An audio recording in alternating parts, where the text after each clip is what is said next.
Hello, spiritual seeker. This is Deepa Lou, and I'm the creative mystic. And today I want to talk to you about your second God-given superpower. Last episode I talked about your 3 God-given superpowers that are at your fingertips.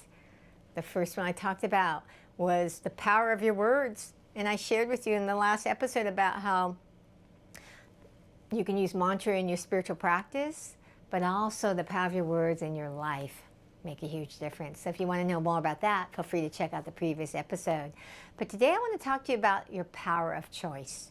So your power of choice, you might be thinking, how is this a superpower? But it is.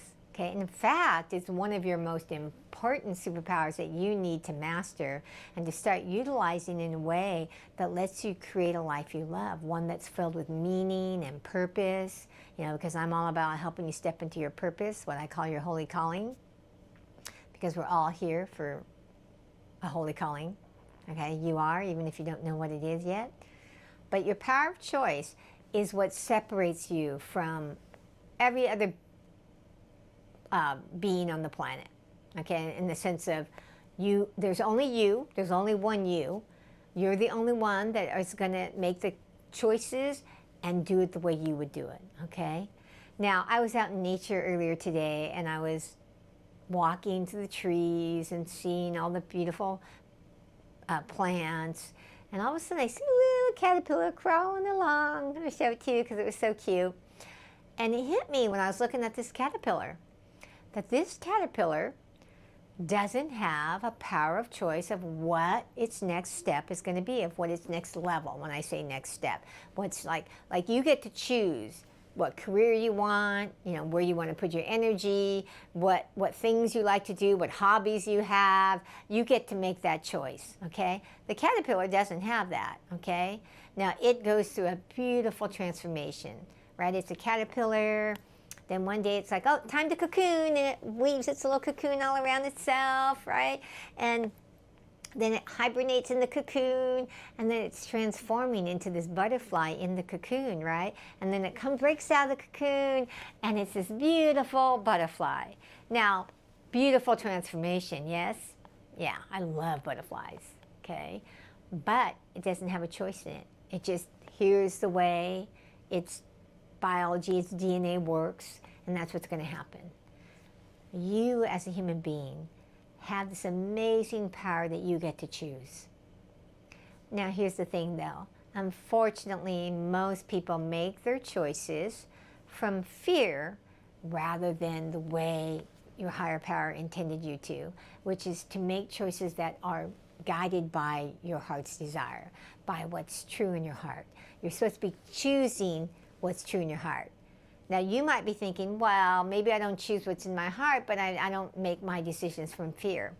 Now, I don't know you at this point. Would love to get to know you. Would love to hear any comments you have. But what I have found is most of the people on the planet have been programmed to make choices from fear. But the thing about fear is it disguises itself in many faces. People make choices because they say, oh, well, that's not logical. But yet there's a fear behind it. Oh, that's not responsible. Oh, that's not safe. And, oh, I can't afford that. All those. Oh, this is what makes you a responsible, good person, to do what's logical, practical, safe, secure, and what you can afford. Okay, but I'm here to tell you those are fear in disguise in most cases, okay? So I'm going to give you a little story so you can represent how, you can see how fear disguises its face in many forms, okay? I had a friend many years ago, worked at a company, hated it. She hated working there, but she said, oh, but I got to stay, I have to stay, golden handcuffs. And I said, well, you don't have to stay. You have the choice to leave whenever you want. And she said, oh, no, I have to stay. I get this pension. If I stay 7 more years, I get this great pension, so I have to stay. Okay, that's disguise. Fear is disguised in the form of logic, responsibility, safety, security, because now she's going to get this pension. but not in truth. She's going to stay at a job she hates for 7 years because of her programming.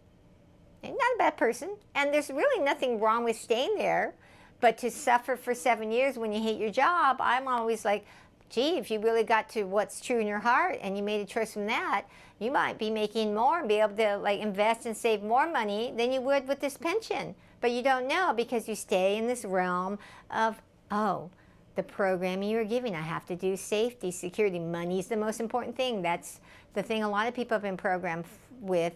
Or to say, oh, money's not important, but they worry about money all the time. See, and I tell people, if you worry about money, then money is important to you, okay? Because in this world, we all need money. Now, Spirit wants you to make your choices from what's true in your heart, and you are meant to be abundant. Okay, it's not a maybe. If you choose them from your truth and you're putting out causes, you're meant to be abundant, okay? It's going to work out.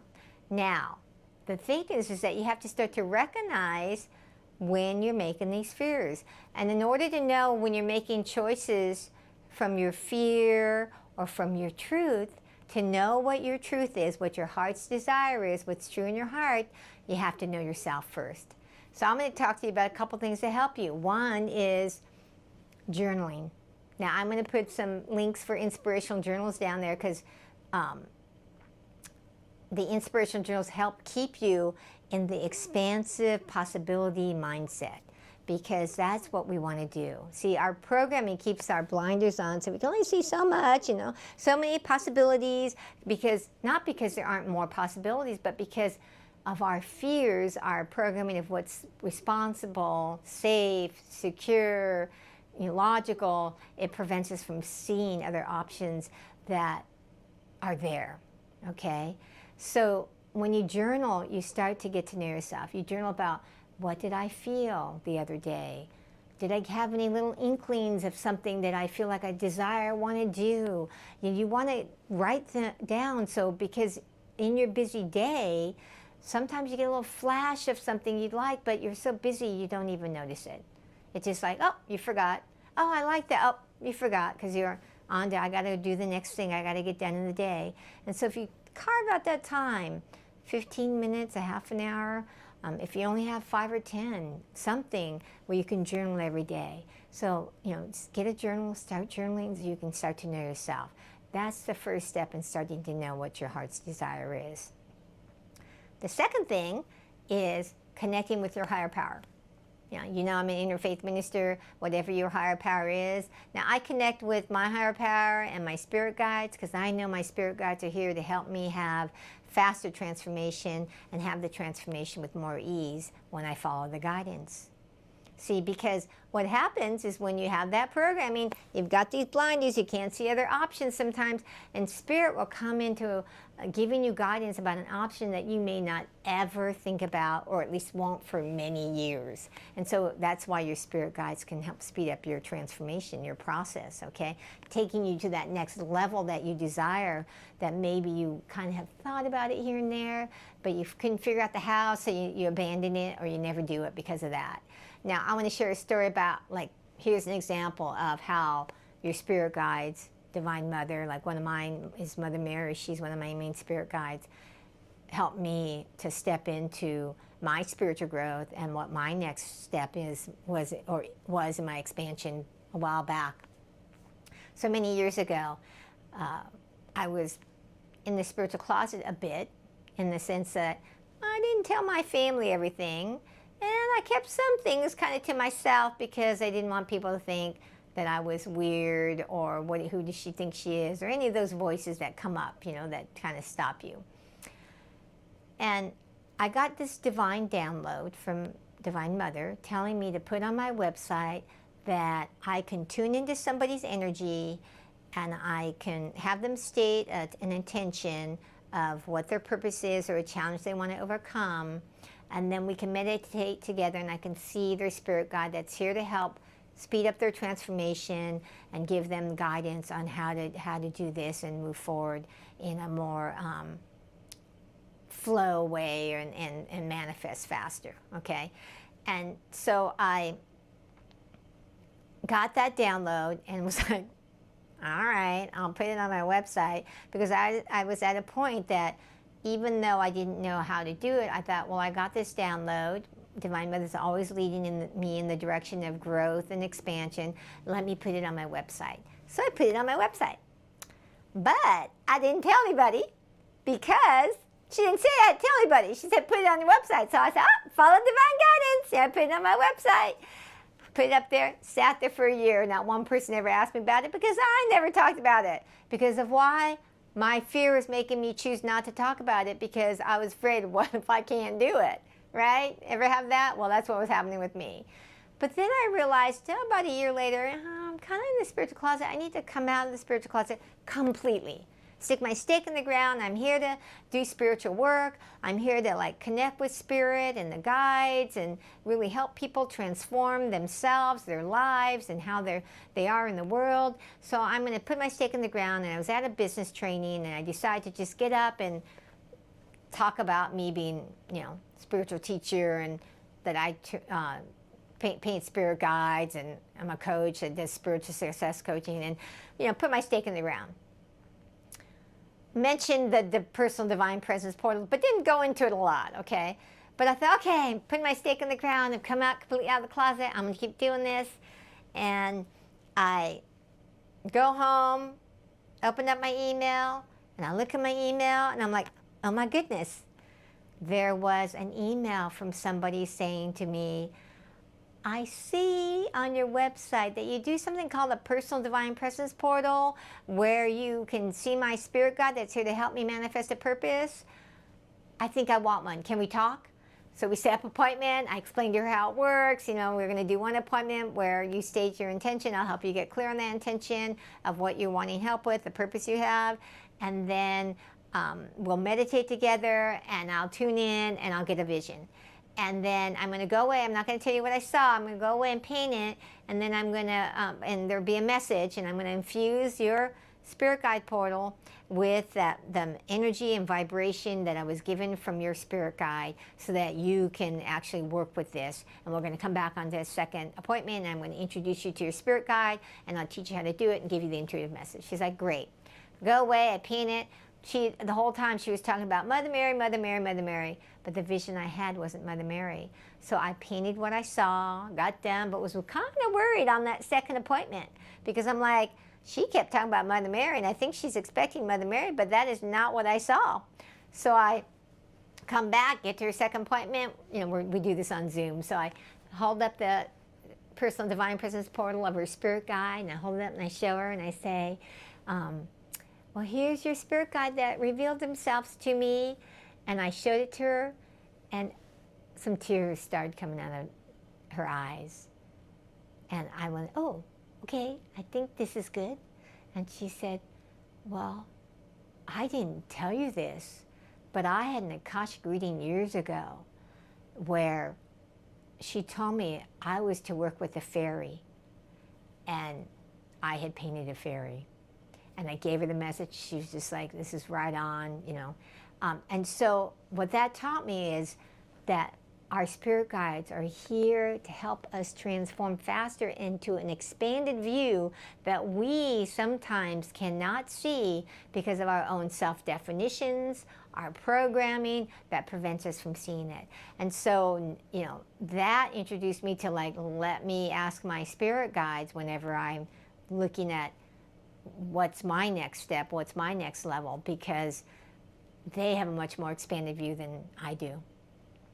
So the power of choice is about starting to connect with yourself, your higher power, also your superconscious mind, because that's important. We come from our subconscious mind most of the time. It's your default mechanism. It's everybody's default mechanism. That's why I say it's yours. When you feel stressed, tired, angry, frustrated, any of those things, you're going to go to that default mechanism unless you're highly aware and become adept at coming from your higher self when that happens. So, you really want to start to look at how can you start to know yourself and make your choices from what is true for you not what you're afraid about or trying to stay away from, because that is going to completely transform your life, which then will transform the world. Here's the amazing thing.